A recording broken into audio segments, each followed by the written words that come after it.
words of inspiration and love. Oh, how we live and what we say, it's stamping up and it's our way to love, live and share. Bonjour et bienvenue sur Couleur Papier, je suis ravie de vous retrouver aujourd'hui pour une petite vidéo entretien de notre matériel, puisque je ne sais pas si vous êtes comme moi, mais en général quand on est chez soi et qu'on a un petit peu de temps, c'est du rangement et de l'entretien de notre matériel chéri auquel nous nous adonnons. Et donc aujourd'hui, nous allons parler entretien de nos pads d'encre. Il y a d'abord quelque chose que vous avez probablement remarqué, c'est que lorsque l'on tamponne, on utilise toujours le centre de notre pad d'encre. C'est assez logique, on ne va pas aller chercher dans les coins ou très rarement. Et donc comme vous le voyez ici sur ce pad d'encre Généreux Pamplemousse, eh bien, on a une surface au centre qui est beaucoup plus claire, c'est très visible. Et du coup, si j'encre mon motif, vous voyez ici, je l'ai fait exprès, j'ai la moitié du motif qui est sur une partie qui est plutôt foncée et l'autre partie qui est sur la partie claire. Et bien, très clairement, la partie qui se trouve sur la partie claire est nettement moins ancrée et beaucoup plus claire. Ça fait presque comme du tampon de seconde génération, alors qu'ici, on a une couleur qui est conforme à ce qu'elle doit être. Donc clairement, c'est le signe que notre pad d'encre a besoin d'être réancré. Donc comme vous le savez, on vend tous nos pads d'encre avec leur recharge. Et voici comment je procède. Je prends donc ma recharge d'encre. Alors toujours éviter de mettre trop d'encre. Je préfère en mettre un petit peu, vérifier que tout est bien et en remettre si je trouve que c'est pas suffisant. J'aime pas trop avoir des encreurs qui sont trop gorgés d'encre, trop juteux. Du coup, je préfère que ce soit bien ancré, juste ce qu'il faut. Et donc, je préfère le faire en plusieurs étapes. Donc, je vais prendre ma recharge et en fait, je vais faire des allers-retours dans un sens et en insistant évidemment plutôt sur la partie centrale et dans l'autre. Et surtout, ensuite, je vais répartir cette encre. Et là, je vais prendre un bloc qui me permet d'avoir des arêtes toutes douces puisqu'elles sont arrondies. Et je vais m'en servir pour répartir l'encre sur l'intégralité de mon encreur sans abîmer la mousse de mon pad. Donc là, je vois qu'il y a encore des petits endroits où c'est pas uniforme. Donc, je vais remettre un petit peu d'encre pour en mettre bien partout.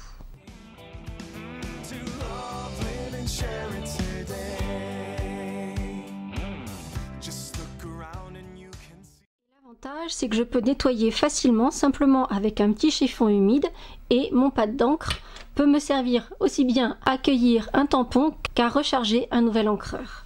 Et donc vous voyez qu'ici je peux me servir donc correctement du centre de mon encreur et d'avoir un tampon qui est joliment ancré avec une couleur qui est uniforme sur toute la surface de mon tampon. Vous voyez que c'est assez flagrant, on voit que celui-ci est bien uniforme, alors que là, vraiment, on a des parties qui sont beaucoup plus claires. Et même sur la partie qui était relativement correctement ancrée, on se rend compte qu'il manquait de l'encre sur l'intégralité de mon pad d'encre. L'occasion pour moi de vous rappeler que les couleurs InColors 2018-2020 vont bientôt disparaître du catalogue, donc avec Bleu et des bois, Chant de trèfle, Punch à l'ananas, Généreux Pamplemousse et Lèvres vermeilles. Vous savez que Lèvres vermeilles et Bleu et des bois sont des couleurs que j'affectionne particulièrement, donc n'attendez pas avant d'acheter vos recharges que les produits de fin de série soient annoncés. Moi très clairement, mon principe c'est que quand j'achète une couleur, j'achète systématiquement son encreur avec, comme ça au moins je suis parée. Par ailleurs, je voulais partager avec vous une petite astuce que j'ai expérimentée ce matin même, puisque l'on s'est rendu compte que certains de nos encreurs présentaient un petit défaut, dans la mesure où certains pigments rouges cristallisaient, et ça donne cet effet sur vos pads, et du coup, très clairement, l'encreur ne fonctionne pas de façon idéale dans ces circonstances-là. Alors, la première chose, c'est quand il y a un défaut sur nos produits, on a une garantie de 2 ans. Si vous l'avez acheté sur les 24 derniers mois, on vous le remplace sans aucun problème. Mais en l'occurrence, il m'est arrivé ce genre de problème sur mon pad d'encre Explosion de baie. Or, c'est une couleur qui n'est plus au catalogue. Et pourtant, regardez, j'ai un encreur Explosion de baie qui est juste magnifique, prête à l'emploi et qui fonctionne impeccablement. Je vous laisse avec les explications, à savoir les photos avant, après et comment j'ai procédé juste là. Avant, j'étais moche. Je suis sûre que ça vous rappelle quelque chose, non? Comme vous le voyez ici, le pigment rouge de mon encreur Explosion de baie a effectivement cristallisé, ne permettant plus de tamponner de jolies images. J'ai donc complètement nettoyé la mousse de mon pad de toute trace d'encre en le passant sous un filet d'eau tiède et en faisant remonter l'encre à la surface à l'aide d'un bloc transparent. Attention à utiliser un bloc aux bords arrondis afin de ne pas abîmer la mousse. Une fois l'encre complètement enlevée, j'ai ensuite réancré mon pad comme pour l'entretien normal montré précédemment. J'espère que mes petites astuces vous seront utiles. Si vous n'avez pas encore vos recharges d'encre pour vos encreurs, n'hésitez pas, ça vous permettra de les utiliser pendant encore de très longues années. Faites le petit inventaire de chacun de vos encreurs.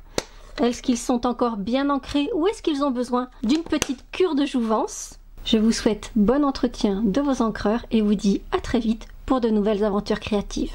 À très bientôt. Just a card you see, it's part of you, a part of me, it's creative.